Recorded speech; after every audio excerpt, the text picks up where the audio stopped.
and welcome to Never a Truer Word, where we look at the words that people choose to use to see if they're telling the truth, the whole truth, and nothing but the truth. And we're going to look at the disappearance of Nicole Baldwin and ask what's going on with Nicole's daughter and the searcher, the person that's joined the search party. Very keen on searching is this person. Not a story I come across before, but this one has so many twists as we go along.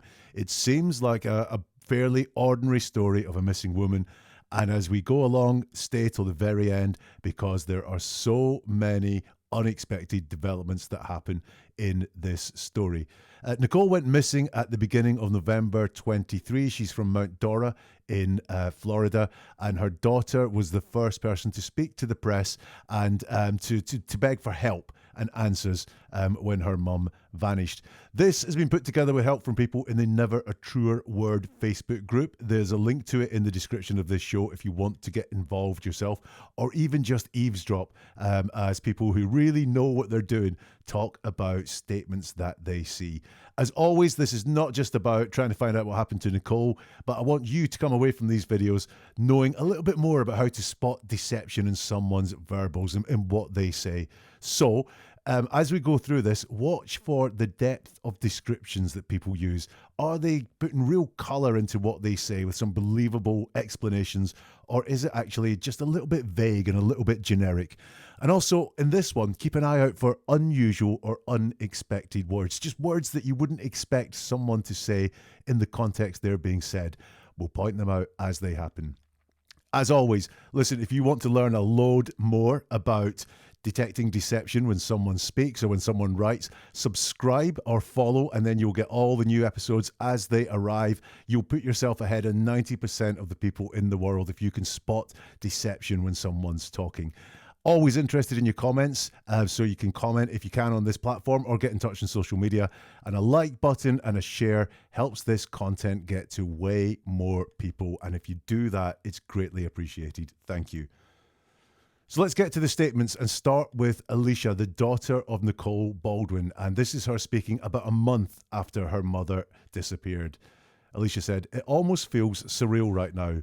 I never would have thought, watching all those crime shows until it happens to you, it's just a crazy feeling." The first thing I noticed there is that Nicole, she's really not owning this at all. She only says the word I once in this section. I never would have thought. But she doesn't say who feels surreal. She says something feels surreal. She says something feels crazy. She doesn't even say she watched crime shows. In fact, really, what she does say is, I never would have thought watching all these crime shows until it happens to you. So that's not even Nicole talking there. That's her talking about how it happens to you, to me, to you. But she's not talking about herself there, only how it feels to you. You'll notice she uses the word almost. It almost feels surreal right now. So that means actually it feels real. It's maybe a kind of heightened reality, but it's not surreal. It's just almost surreal. Why does she mention crime shows? Alisha, why do you mention crime shows?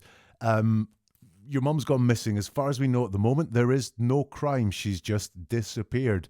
I guess maybe crime shows sometimes feature disappearances, but normally in the context of crime, don't they? They don't just feature people who've just chosen to walk away from everything. But Alisha here is putting the disappearance of her mother firmly alongside these crime shows that someone has been watching. And then look at the lack of detail. I spoke about descriptions. Alisha doesn't say why it feels surreal right now or what the crazy feeling is, what's crazy about it at all. So for all of her talk about it feeling surreal or almost surreal and it being a crazy feeling, number one, she doesn't say she actually feels those things. So we can't assume it because we can't put words into someone's mouth when they talk. And there's a lot of detail missing. Listen to this again. It almost feels surreal right now. Why? I never would have thought, watching all those crime shows until it happens to you. Thought what? It's just a crazy feeling. What is a crazy feeling? What is crazy? And who is feeling that crazy feeling? This is really light on detail, and that's interesting. All it is at the moment are observations. I'm not accusing Alisha of anything at all here. I'm just making some observations about how she speaks. She carried on. "We were supposed to be moving out of this house together. Definitely a rough step doing this without my mom here. Definitely a rough step doing this without my mom here. So you can see she's not saying it's going to be hard if I have to do this without my mom, or she's not saying I'm not doing this until my mom's back. She says it's a rough step doing this. So she is moving out the house without her mom. So look, does she know that her mom is not coming back? Does she have some information that says her mom is not coming back? Because she's going to act without her mom. She has no indication there that her mom is coming back to move out of the house together like the plan was. Alisha continues by saying, it's definitely unusual. I miss her. I miss talking to her. I miss her presence. I miss her smile. I miss her never-ending love and her not being here. It's really hard to move on. Once more, she doesn't say it's going to be really hard to move on, or I'm finding it really hard to move on. She's saying she is going to move on. It's going to be hard, but she is going to move on. Once again, a sign in her words that she does not think her mum, Nicole Baldwin, is coming back. She says it's unusual. She doesn't say it's out of character or never happened before. She just says this is unusual to happen, which is, again, has there been something in the past? Doesn't happen all the time, doesn't happen often, but maybe one or two instances has happened, which makes it unusual, but not unexpected, not a complete surprise, not a shock either. It's just unusual. And look, what does she miss? Alisha says, I miss her. I miss talking to her. I miss her presence. I miss her smile. I miss her never-ending love. That is just the person being there, her. Talking to her, presence, smile. There doesn't seem to be any interactions between them or anything even specific that her mother did for her that she's going to miss. I don't get a sense from that, bar the person, what it is that Alisha is missing about her mum. And also, I miss her never-ending love. That suggests, because it's never-ending, but she's missing it, that it has ended there as well. Just another indication in the words that Alisha does not think that Nicole is coming back. And then she's talking about all the things she misses. I miss her. I miss talking to her. I miss her presence. I miss her smile. I miss her never-ending love and her not being here. Is that something she misses? Her not being here? It's really interesting words. Look, we all misspeak at times. I've probably misspoke at least once already, but just another interesting set of words from the daughter Alisha here. More from Alisha. She says, just prayers for my mother that she's found safe, or she's at least found. She was always supportive of me, calling me her angel and stuff. So we have a very close relationship. I'm going to start off again with the relationship between the two. She was always very supportive of me, calling me her angel. Now, I've got supportive people in my life. I'm sure you maybe have supportive people in your life. And I think we could all talk about how someone is supportive of us in more than just calling us a nice name. Yeah, I've got someone who's supportive, always has my back, always backs my ideas, or always tells me to be big and brave and go for it. Or I know someone else who's supportive, and when I've been working too hard, they're always like, I'll look after you. I'm going to cook you some food and then make sure that you get a good rest or something like that. That's the supportive. That is what support is, and that's what supportive people do. Supportive people, they don't just call you a nice name, do you? And also, and stuff. She was supportive of me, calling me her angel and stuff. And that means I have nothing more to say. There's just stuff out there, but nothing, again, vague description of what is supportive means. And stuff. I've got to ask, how close were Alisha and Nicole really? It doesn't really factor into me to be a very close relationship, because Alisha does not have a lot of words to talk about how close they really were.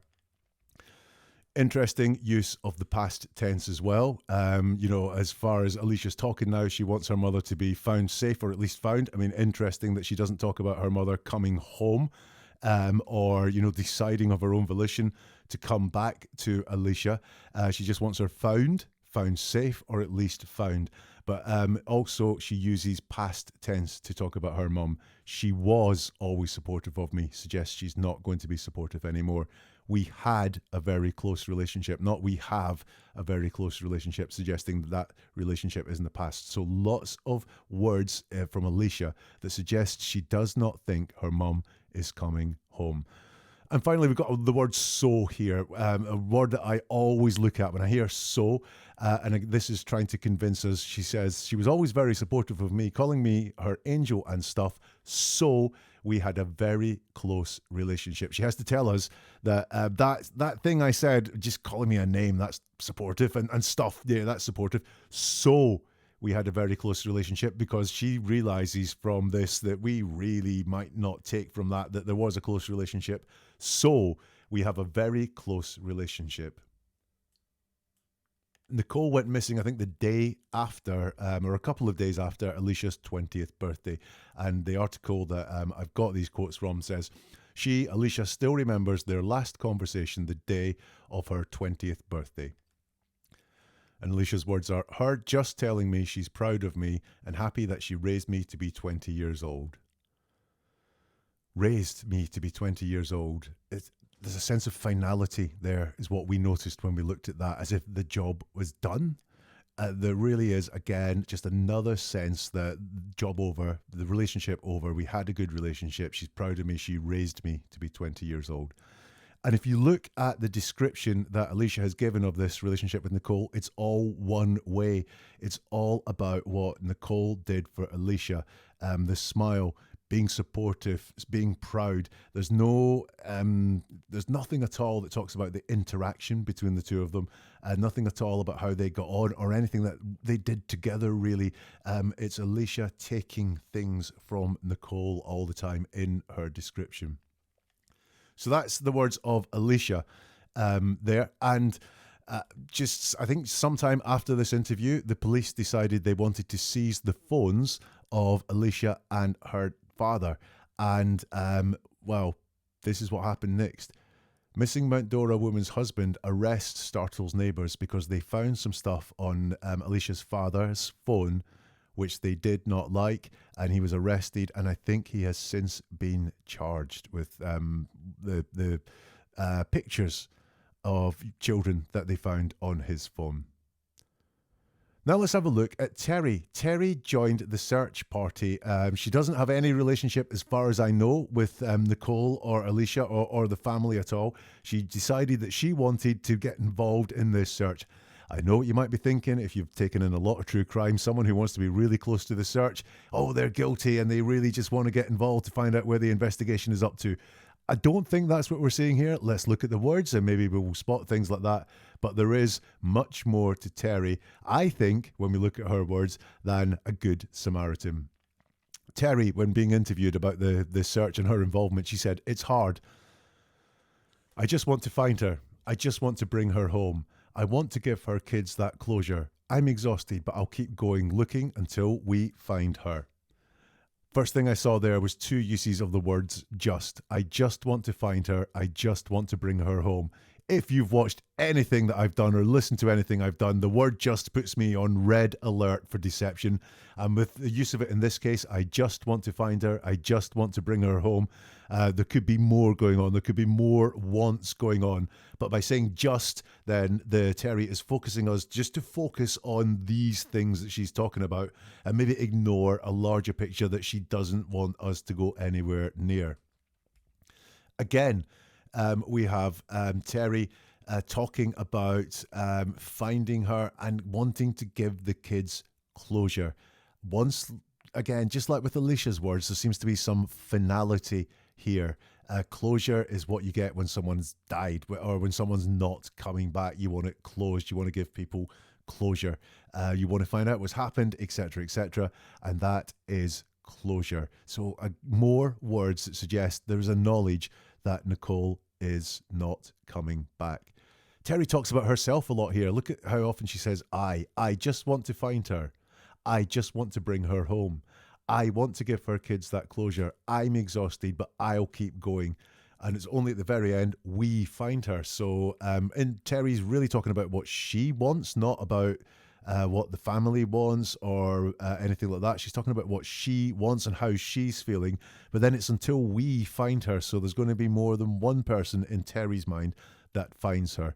And again, look, it's not about Nicole coming home. There's no plea to Nicole. You might have noticed that as well with Alisha. There's no, Mom, if you're listening, everything's all right. Please come home. We're really worried about you. There's none of that. And there's none of that from Terri as well.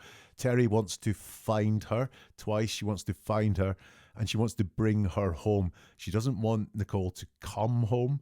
She wants Nicole to be brought home. I think, again, wording here that suggests that Nicole is gone. Terri explains why she got involved. My niece disappeared going on 8 months in a very similar situation out of Polk County, and her name was Tonya Whip. You know that feeling of helplessness, and I just wanted to help. Now I'm just really determined to find her. Again, you know that feeling of helplessness. My niece, anyone close to me, has not ever gone missing. I'm very blessed and lucky like that, so I don't know that feeling of helplessness.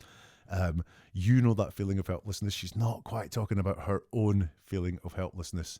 2 more uses of the word just. I just wanted to help. I'm just really determined to find her. And now look at the tense change around that. Terri said, I just wanted to help. So past tense. So the wants to help is in the past. Now I'm really determined to find her. So in her own words here, Terri is talking about a shift. When she joined, she wanted to help. And that's changed now to just being determined to find her. So I wonder if there's some knowledge that has been gained since she wanted to help, which was maybe bring Nicole home or find Nicole, persuade Nicole to come home. Now she's just determined to find her, which, as we've spoken about, is to suggest that Nicole is not going to come home of her own volition. So that's Terri Rogers, who joined the search party. And very, very recently, police raided Terri's home. They raided her home due to her involvement with the search for Nicole Baldwin. And here's Terri talking about that raid. As soon as I opened my door, they all just flooded in. I've not done anything wrong. All I've done was given my time and my emotions and my heart and soul for looking for Nicole. Here we go. I've not done anything wrong. And then she's telling us all the things she's done right. It's not enough just to say I haven't done anything wrong.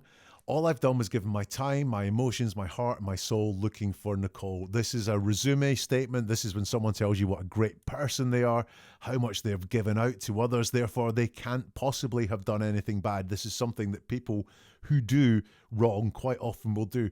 Oh, you can't, I can't have done anything bad. I've got a first-class degree, and there's no way I could have stolen money. The two things don't go together. All I've done is given my time and my emotions and my heart and soul looking for Nicole. That is a red flag right there.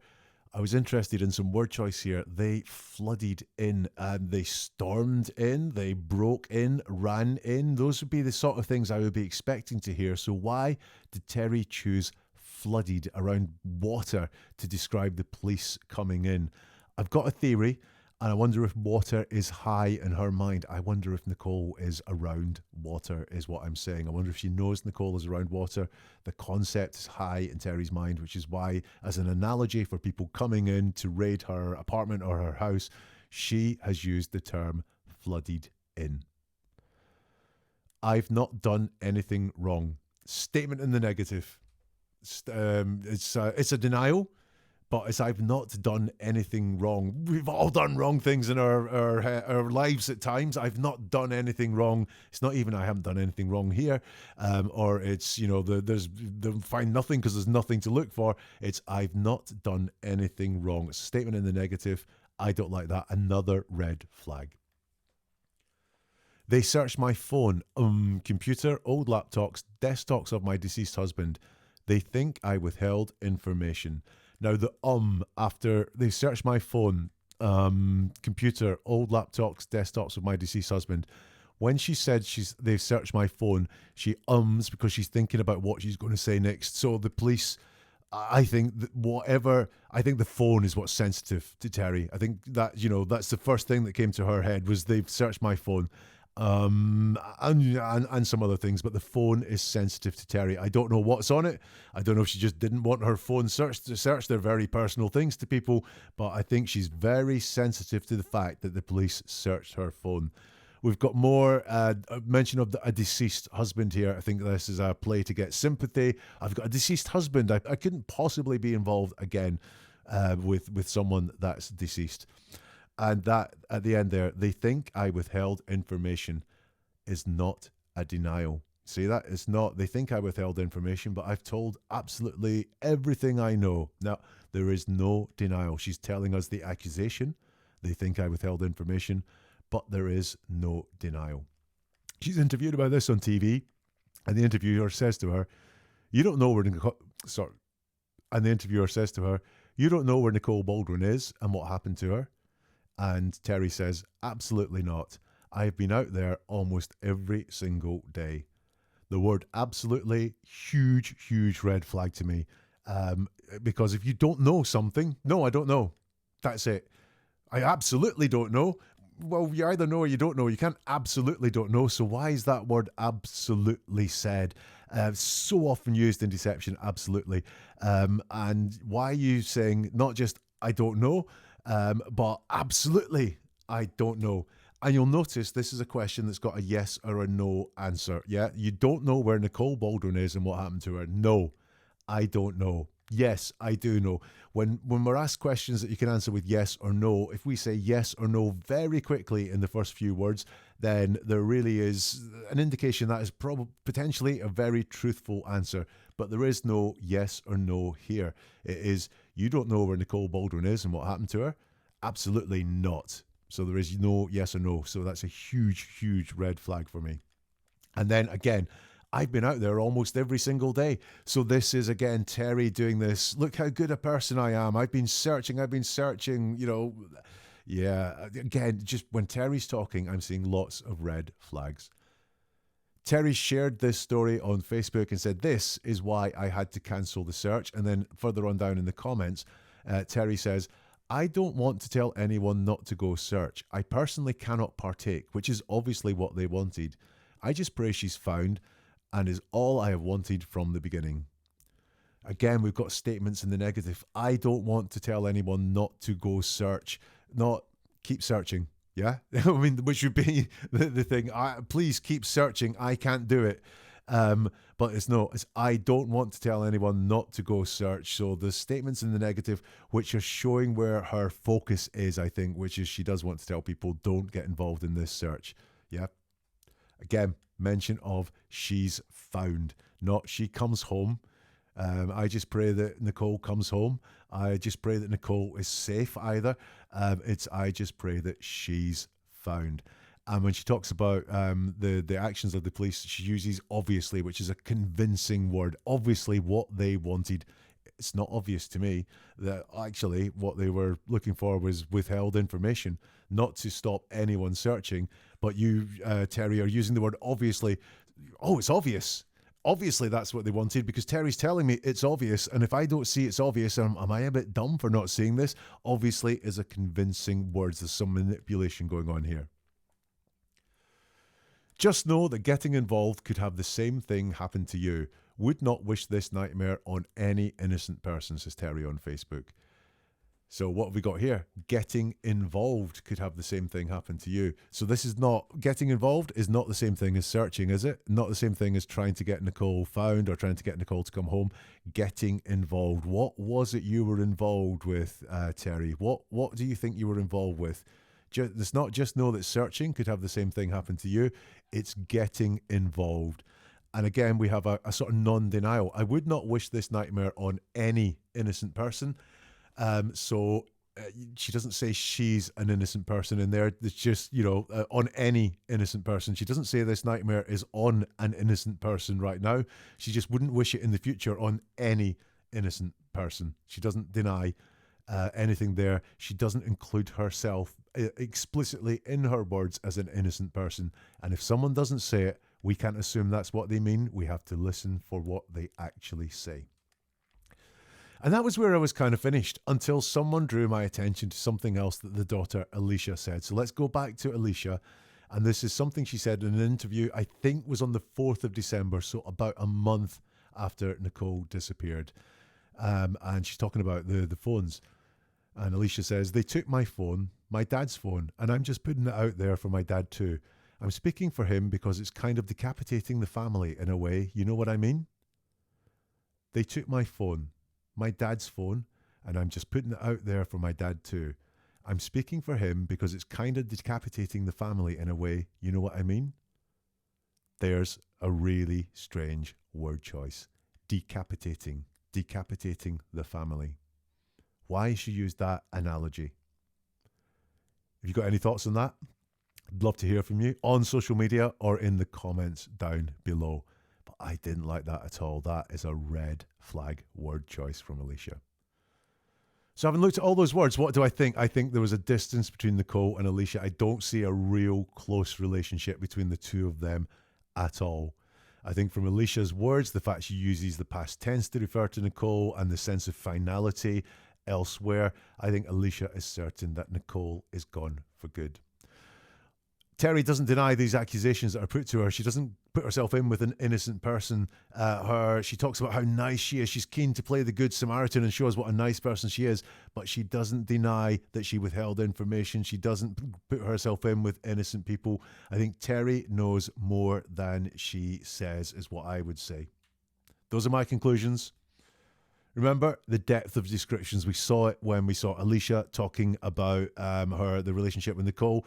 There was just no depth to those descriptions. That's why I think they were not so close. She didn't have real deep words to describe the relationship that she had with her mum, and it was all one way. And as well, unusual or expected words like decapitating, wow, like flooded. Why were those words chosen as analogies for what was being said? Always keep an eye out for unusual or unexpected words. They can reveal a lot. And that's the story so far of Nicole Baldwin. If you like this, follow the show or subscribe, and that means you will always get this when a new episode is released. I would love your comments on this as well. If you do enjoy it, if it is available on the platform, the like button helps this get to a load more people. And if you know someone that would be interested, maybe someone that's following this story, then please share this content as you can. If you go to Never a Truer Word, you'll find more podcasts, more videos. You'll find out how to connect on the socials. And if you want a deeper dive into the words that people say, you can also buy a couple of books which really let you get under the skin of the tales of verbal and written deception in people's word choices. And we'll see you soon for something new from Never a Truer Word.